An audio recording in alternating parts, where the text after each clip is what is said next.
ঈদ উল আজহা উপলক্ষে শুরু হয়েছে ট্রেনের অগ্রিম টিকিট বিক্রি। গত কয়েক বছরের ধারাবাহিকতায় এবারও শতভাগ টিকিট অনলাইনে বিক্রি হচ্ছে।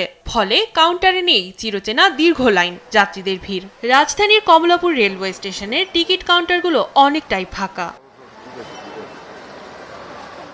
রেল কর্তৃপক্ষ জানিয়েছে, কালোবাজারি রোধ আর যাত্রীদের ভোগান্তি কমাতেই শতভাগ টিকিট অনলাইনে বিক্রি করা হচ্ছে। বুধবার দেয়া হচ্ছে আগামী 23 মের টিকিট। সকাল 8টায় পশ্চিমাঞ্চলের টিকিট ছাড়ার পরপরই হুমড়ি খেয়ে পড়েন লাখো টিকিট প্রত্যাশী। পশ্চিমাঞ্চলের মাত্র 16,000 টিকিটের বিপরীতে প্রথম 30 মিনিটেই সার্ভারে হিট পড়ে 60 লাখের বেশি। 1 ঘন্টার মধ্যে শেষ হয়ে যায় অধিকাংশ টিকিট।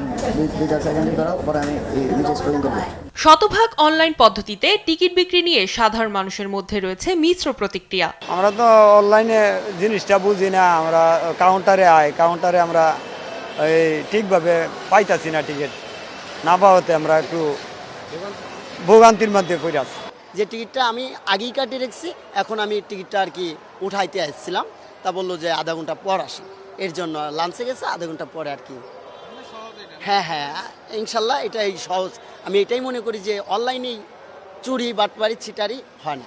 আমি আসছি বাইরের থেকে, তো এইখানে আসছি ও রেলে যাওয়ার জন্য। তো এখানে অনলাইনে পাইতেছি না, আর কাউন্টারও পাইতেছি না টিকিট। দুপুর 2টা থেকে শুরু হয়েছে পূর্বাঞ্চলের ট্রেনের আরো 16,000-এর বেশি অগ্রিম টিকিট বিক্রি। 23 তারিখে টিকিট দেওয়া হয়েছে। সকাল 8টা থেকে পশ্চিমাঞ্চলের প্রায় 16,000 প্লাস টিকিট বিক্রি হয়েছে। সকাল 8টা থেকে 8:30টার মধ্যে সার্ভারে আপনার প্রায় 60 লক্ষের ওদিকে ছিল, সারা হিট করছে। এবং সকাল 9 ঘটিকার মধ্যে পশ্চিমাঞ্চলের টিকিট বিক্রি শেষ। 9 ঘটিকার মধ্যে শেষ, 16,000 প্লাস। প্রতিটি জাতীয় পরিচয়পত্রের বিপরীতে 4টি করে টিকিট কেনা যাবে। 13 মে থেকে 17 মে পর্যন্ত পর্যায়ক্রমে ঈদের আগাম টিকিট বিক্রি করা হবে। ঈদ শেষে কর্মস্থলে ফেরা যাত্রীদের জন্য ফিরতি টিকিট বিক্রি শুরু হবে 21 মে থেকে। আরিফিন ইশা, দেশ টিভি, ঢাকা।